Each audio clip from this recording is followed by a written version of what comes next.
So after studying what is deep learning, it's time to take a look into what is a neural network. Now, just a quick, I would say, summary. So deep learning is nothing but it's a machine learning technique that teaches the computers to process the data in a way that is inspired by the structure of a human brain. Now, what did we learn in the last video? That your brain has millions of neurons, and these neurons are kind of interconnected to each other, right? So there are several layers of these neurons, and these neurons are the ones, or neurons or the nerve cells are what helps us in eating, drinking, sleeping, making decisions. So it's all interconnected through our body. And that is what is the heart of deep learning. And so if I say the heart of deep learning is a neural network, right? So now we call it neural in terms of, or nerve cells in terms of a human brain, but with neural networks we normally call them artificial neurons, right? Now you might ask, okay, but what is a neural network? So neural network is nothing but it is a machine learning program or a model that makes decisions in a manner similar to the human brain. Very important. Again, it makes decisions similar to how a human brain does. So you will see when we look at the structure of the neural network, it is also formed in the same way. So scientists thought how our brain functions, where neurons are interconnected to each other. Let's create artificial neurons and let's connect them to each other so that some decision making can be done, right? And it helps you to mimic the way the biological neurons work together to identify the phenomena, right? So same way, as I said, like the human brain where neurons are interconnected, same way these artificial neurons are interconnected. And when we talk about the structure is normally you can say kind of three levels, but they can be multiple layers. Normally we say this is the input layer, right? The first layer where you input your data, output layer as the name suggests. And then we have a concept of hidden layer. And these hidden layers can be multiple layers. Remember, these can be multiple layers. And hidden layers are what makes a neural network deep, right? Because we are studying deep learning, and these hidden layers are the one which makes a neural network deep and enables them to learn complex data representations. So very important, you have input layer, you have hidden layer, and then you have the output layer. And each neuron performs a simple calculation like a weighted sum, which is followed by a non-linear function on its inputs. So the best way to understand is, let's say we give the computer or our model the image of a circle. Now this circle comprises of 28 by 28 pixels. And what happens?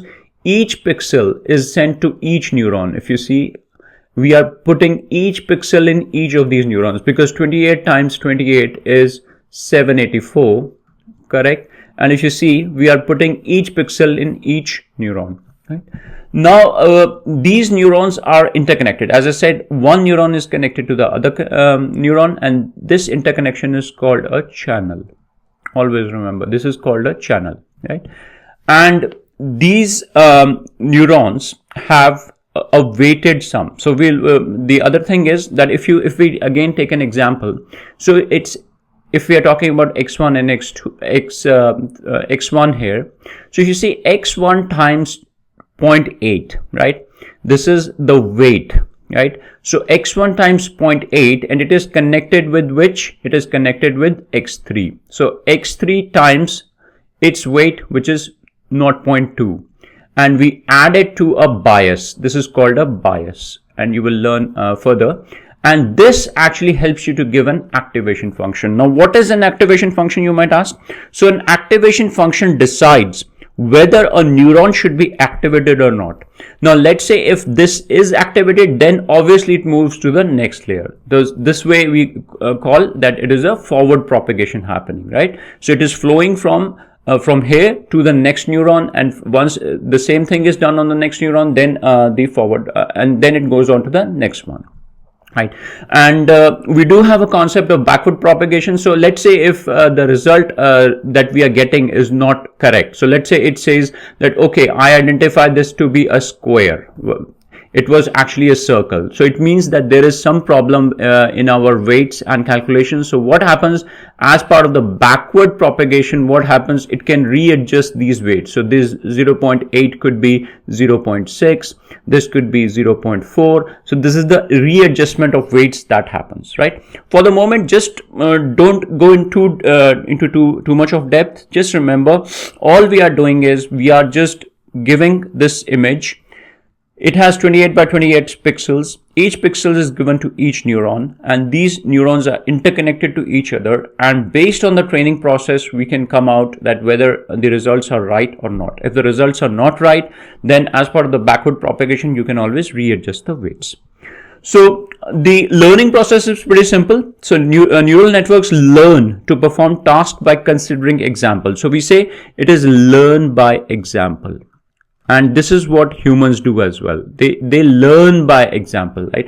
You see different things, and based on that, you are able to identify whether it's a cat or it's a dog, right? Same way the neural networks are learning from this.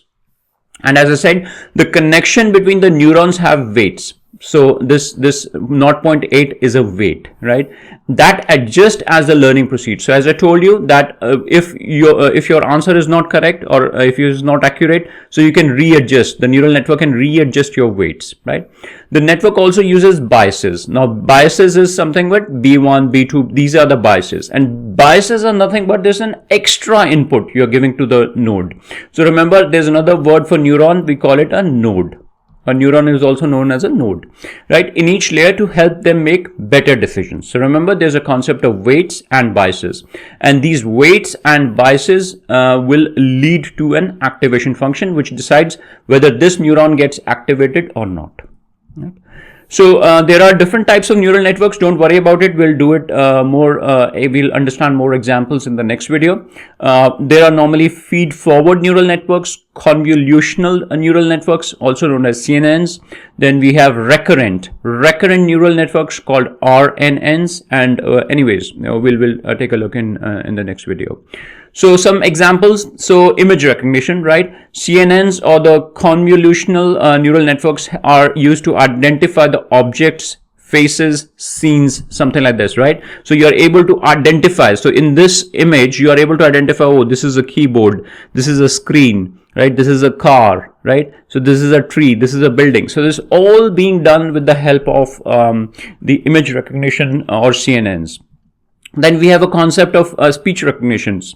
In speech recognition, we have a recurrent neural network. They are commonly used to for speech recognition in virtual assistants like Siri or Alexa as well. So with normally with Siri also, you've seen that it can recognize your voice, right? So you just say a specific word and it wakes up. And same way with Alexa, it wakes up, right? So it is able to identify the voice.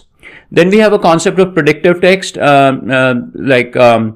neural networks are used in keyboards on smartphones to predict the next word. Like, let's say if I say hello, how are. So if I'm saying hello, how are, so it's intelligent. It knows that probably I'm going to write you only, right? So it will give you a predictive text. So this is a predictive text.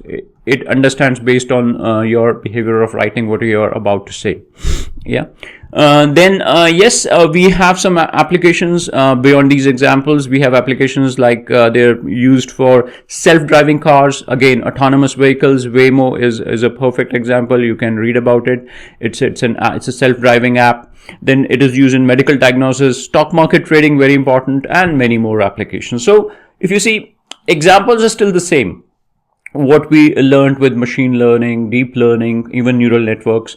It's just the way, the kind of accuracy which is improving as we are moving from machine learning to deep learning, and probably when we go to more Gen AI side of the things, the aim is to make, as I said from the very beginning, all you are doing in all this is you are identifying patterns. And what are you doing? Which is the second P? Any guesses? Yes, you are making a prediction. That is what the aim is. So with this, we come to the end of what is a neural network.